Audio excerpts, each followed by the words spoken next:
আবু হুরায়রা রাদিয়াল্লাহু আনহু বলেন, নবী করিম সাল্লাল্লাহু আলাইহি ওয়াসাল্লাম বলেছেন, যে ব্যক্তি দিনে 7 বার জাহান্নাম থেকে পরিত্রাণ চায়, তখন জাহান্নাম বলে, হে আল্লাহ, তুমি তাকে জাহান্নাম থেকে পরিত্রাণ দাও।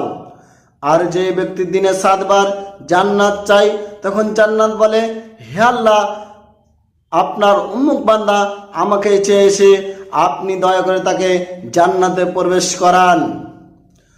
আনাস ইবনে মালিক রাদিয়াল্লাহু আনহু বলেন, নবী করিম সাল্লাল্লাহু আলাইহি ওয়াসাল্লাম বলেছেন, যে ব্যক্তি দিনে 3 বার জান্নাত চাইলো, তখন জান্নাত বলে, হে আল্লাহ, তুমি তাকে জান্নাতে প্রবেশ করাও।